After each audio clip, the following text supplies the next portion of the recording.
कार्तिक महात्म अध्याय 11, जिसमें भगवान श्री कृष्ण अर्जुन को अपना विश्व रूप दिखाते हैं। यह अध्याय गीता का महत्वपूर्ण और दिव्य अध्याय है। जब भगवान श्री कृष्ण ने अर्जुन को समझाया कि मैं इस सृष्टि का आदि और अंत हूँ, तब अर्जुन ने उनसे कहा, हे भगवान, यदि आपको लगता है कि मैं आपके इस दिव्य रूप को देख सकता हूँ, तो मुझे कृपया करके मुझे वह रूप दिखाइए। तब भगवान श्री कृष्ण ने अर्जुन को दिव्य दृष्टि दी, जिससे अर्जुन ने भगवान का अनंत, सर्वव्यापी, अद्भुत और तेजस्वी विश्व रूप देखा। उस रूप में अर्जुन ने सभी देवताओं, ऋषियों, असंख्य मुख, नेत्र, भुजाएं और दिव्य तेज देखा। अर्जुन भगवान से कहते हैं कि आपने जो ज्ञान बताया है उससे उसका मोह दूर हुआ है। अब वह भगवान का विश्व रूप देखना चाहता है। श्री कृष्ण कहते हैं, देखो अर्जुन, यह मेरा विश्व रूप है जिसमें एक साथ सब कुछ है, लेकिन तुम इसे अपनी आंखों से नहीं देख सकते। मैं तुम्हें दिव्य सृष्टि देता हूँ। अर्जुन ने अनंत मुखों, नेत्रों, रूपों और तेजों से युक्त भगवान का विश्व रूप देखा। हे प्रभु, मैं सब देवताओं को आपके शरीर में देख रहा हूँ। आप अग्नि की भांति प्रज्वलित हैं। आपकी महिमा अद्भुत है। मैं देख रहा हूँ कि सब योद्धा आपके मुख में प्रवेश कर रहे हैं। श्री कृष्ण कहते हैं, मैं काल हूँ, लोगों का संहारक। युद्ध में जो योद्धा मेरे जाने वाले हैं, वे पहले ही मेरे द्वारा मारे जा चुके हैं। तुम केवल निमृत मात्र बनो। अर्जुन भगवान को प्रणाम करता है और कहता है, हे प्रभु, आप ब्रह्मा से भी श्रेष्ठ हैं। कृपया अपने शांत और सौम्य चतुर्भुज रूप में लौट आइए। भगवान अपने रूप को बदलकर अर्जुन को शांत करते हैं और कहते हैं, यह रूप किसी भी साधारण व्यक्ति द्वारा नहीं देखा जा सकता। केवल भक्ति के द्वारा ही मुझे इस रूप में जाना और देखा जा सकता है। सच्ची भक्ति से भगवान को देखा जाना और प्राप्त किया जा सकता है। ईश्वर सब व्यापक है, वे सब में हैं और सब उन्हीं में हैं।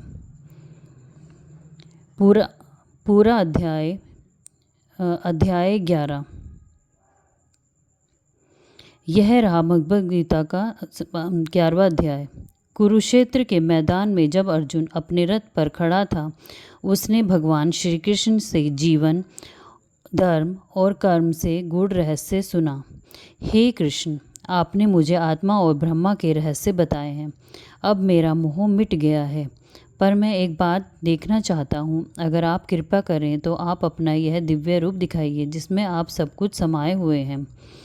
भगवान श्री कृष्ण मुस्कुराते हैं और बोलते हैं, हे अर्जुन, जो रूप तुम देखना चाहते हो वह केवल दिव्य नेत्रों से ही देखा जा सकता है। जैसे ही भगवान ने अपना दिव्य रूप दिखाया, अर्जुन ने देखा आकाश, धरती और अंतरिक्ष सब भगवान के शरीर में समा गए हैं। देवता, ऋषि, गंधर्व सब उस दिव्य रूप की आराधना कर रहे थे। अर्जुन विस्मय में भर गया। कभी नमस्कार करता, कभी हाथ जोड़ता, कभी डर से कांप जाता।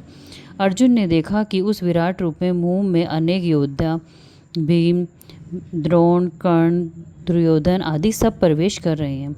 जैसे पतंगे जलती हुई अग्नि में गिरती है, उसी प्रकार भगवान के मुखों में अग्नि निकल रही है। वे सब कुछ भस्म कर रहे हैं।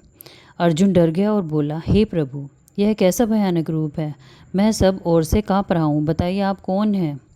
भगवान बोले, मैं काल हूँ, समय का काल, जो सबका नाश करता है। ये सभी योद्धा पहले ही मेरे द्वारा मारे जा चुके हैं। अर्जुन अत्यंत विनम्र होकर बोला, हे प्रभु, आप अनादि अनंत ब्रह्मा से भी श्रेष्ठ हैं। आपकी सृष्टि के कर्ता, पालक और संहारक हैं। आपने मुझे अपना अनंत रूप दिखाया, इसके लिए मैं आपका आभारी हूँ। फिर अर्जुन बोला, कभी मैंने आपको अपना मित्र समझकर मजाक में ही हे कृष्ण, हे सखा कहा है। कृपया मुझे क्षमा करिए। अब कृपया करके अपना शांत, सौम्य, 4 भुजाओं वाला रूप दिखाइए। भगवान ने फिर अपना सुंदर चतुर्भुज और फिर 2 भुजाओं वाला मानव रूप धारण किया हुआ। अर्जुन ने चैन की सांस ली। भगवान जी बोले, अर्जुन, यह रूप जो तुमने देखा है, उसे न वेदों से, न तपस्या से, न ध्यान से और न यज्ञ से देखा जा सकता है।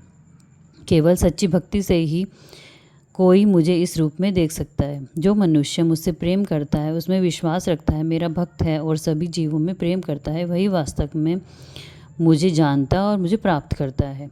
ईश्वर सर्वत्र है, वे अनंत है, सब कुछ उन्हीं में है।